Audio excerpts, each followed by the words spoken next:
எண்ணும் எழுத்தும் திட்டத்துல தமிழ் பயிற்சி நூல் எப்படி இருக்கு அப்படின்னா, அரும்பு, மொட்டு, மலர் அப்படின்னு 3 பயிற்சி நூல்களா உருவாக்கி கொடுத்திருக்கும். இந்த 3 பயிற்சி நூல்கள்ல அரும்பு நீல நிறத்திலும், மொட்டு மஞ்சள் வண்ணத்திலும், மலர் பச்சை வண்ணத்திலும் இருக்கு. இந்த அரும்பு என்பது முதல் வகுப்புக்கும், மொட்டு 2ஆம் வகுப்புக்கும், மலர் 3ஆம் வகுப்புக்கும் உரிய பயிற்சி நூல்கள். முதல் வகுப்புக்கு உரிய பயிற்சி நூலான அரும்பு பயிற்சி நூல்ல அரும்பு நிலைக்கான பயிற்சிகள் மட்டுமே இடம்பெற்றிருக்கும்.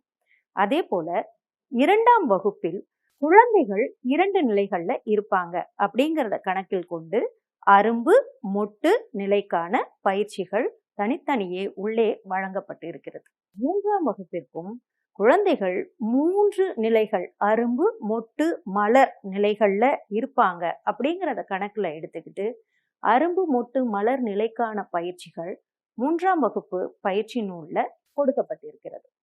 ஒவ்வொரு வகுப்பிலுமே மாணவர்களின் நிலைக்கு ஏற்ப பயிற்சிகள் அமைந்திருப்பது இந்த பயிற்சி நூலுடைய சிறப்பு. இப்ப பயிற்சி நூலுக்குள்ள என்ன இருக்கு அப்படிங்கறத பார்க்கலாமா? கற்றல் கற்பித்தல் பகுதிகளுக்கான படங்களும் படக்கதைகளும் இடம்பெற்றிருக்கு. இந்த படங்களும் படக்கதைகளும் குழந்தைகளை பாடப்பொருளோடு இணைத்து இயங்க வைக்கிறதுக்கு உறுதுணையா இருக்கு. அடுத்ததாக எழுத்து, சொற்கள் போன்றவை அறிமுக பகுதிகளாக நாம கொடுத்திருக்கோம். அடுத்ததாக படித்தல் எழுதுதலுக்கான பயிற்சி செயல்பாடுகளும் அதே பயிற்சி புத்தகங்கள்ல இடம்பெற்றிருக்கு. மதிப்பீட்டு செயல்பாடுகளும் அதுல வழங்கப்பட்டிருக்கு. இப்ப நாம முதல் 3 அலகுகள்ல என்னெல்லாம் கொடுக்கப்பட்டிருக்குன்றத பார்க்கலாம். கேட்டல் திறனை வளப்படுத்துவதற்காக நாம பாடல், கதை, எளிய கட்டளைகளை கேட்டு புரிந்து கொண்டும் செயல்படுதல் போன்ற செயல்பாடுகள் எல்லாம் பயிற்சிகளாக நாம கொடுத்திருக்கோம். அடுத்தது பேசுதல் திறனை வளப்படுத்துவதற்காக தன்னை அறிதல், தன்னை பற்றி பேசுதல், தனக்கு பிடித்தவற்றை பற்றி பேசுதல், பல்வேறு பறவைகள், விலங்குகள், தன் வாழ்வியலோடு சூழலோடு இயைந்து பேசுதல் போன்று தன் அனுபவங்களை பேசுதல் போன்ற பல்வேறு பேசுதல் திறனை தன் இயல்பு நிலையில் குழந்தைகள் பேசும் வண்ணம் பயிற்சிகள் எல்லாம் அழகா வடிவமைச்சிருக்கு. அடுத்தது படித்தல். படித்தல் முன்பழகு செயலாக இந்த 3 அலகுகள்ல தொடங்குது. எப்படி தொடங்குது அப்படின்னு பாத்தீங்கன்னா, குழந்தைகள் வடிவம், வண்ணம், அளவு இதுல இருந்து தொடங்கி தங்களுடைய பொருட்களுக்கு இடையேயான ஒற்றுமை, வேற்றுமை அவைகளெல்லாம் அறிந்து முடிவாக பல்வேறு எழுத்துக்களுக்கு நடுவே வேறுபட்ட ஒரு எழுத்தை அடையாளம் காணும் அளவுக்கு இந்த படித்தல் பகுதி நகர்ந்து செல்கிறது. அடுத்ததாக எழுதல் பகுதிக்கு வந்தோம்னா, நுண்தசை பயிற்சி, வடி ஒற்றி எழுதுதல், நிரப்புதல், அதாவது பாதி படங்கள் மீதி படங்களை நிரப்புதல், முழுமையாக படங்களை வரைதல் அப்படின்னு நகர்ந்து முடிவில் தன் பெயரை ஒரு ஓவியமாக வரையும் வரை அமைந்திருக்கு. 4லிருந்து 7 வரைக்கும் இருக்கிற 4 அலகுகள்ல நாம உயிர் எழுத்துக்களை அறிமுகம் செய்யறோம். இந்த அறிமுகத்துல முதல் பருவத்தில் மட்டும் அரும்பு நிலை குழந்தைகள் எழுத்துக்களை மட்டும் மையப்படுத்தி நாம கொண்டு போறோம்.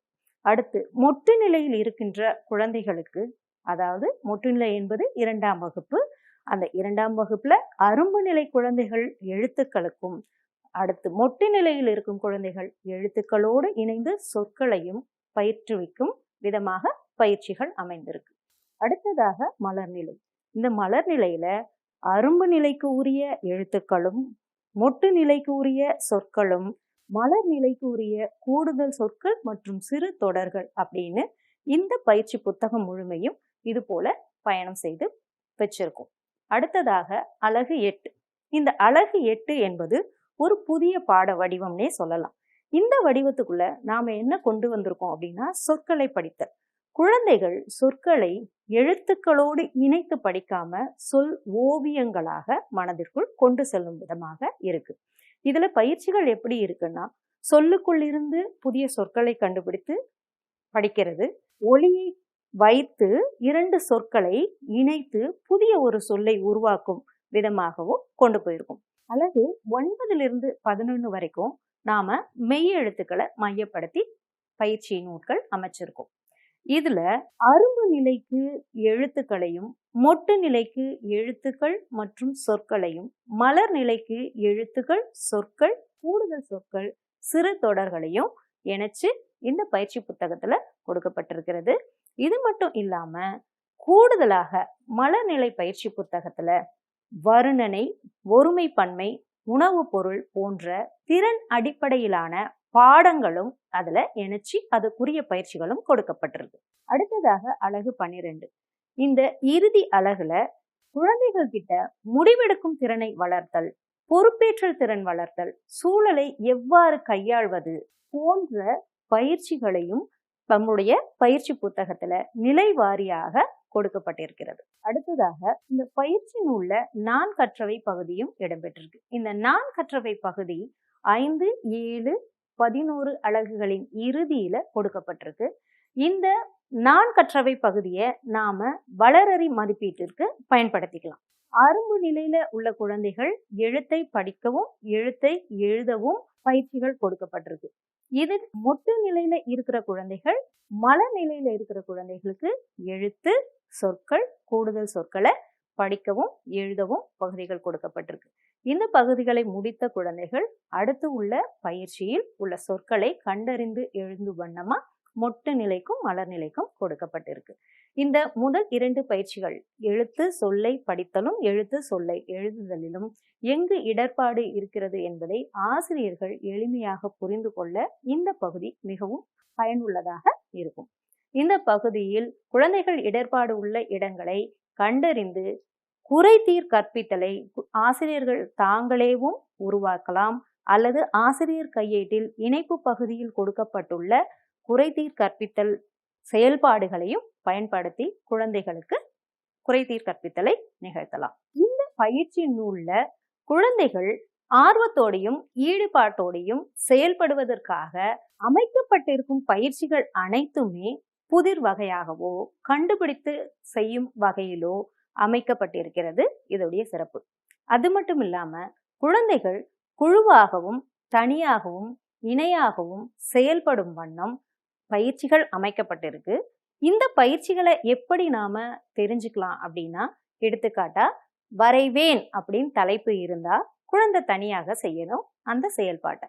அதுவே வரைவோம் அப்படின்னு இருந்தா குழந்தைகள் இணையாகவோ குழுவாகவோ இணைந்து செய்யக்கூடிய விதமாக நாம தலைப்புகள்லேயே வேறுபடுத்தி காட்டியிருக்கோம் இந்த பயிற்சி நூல்ல.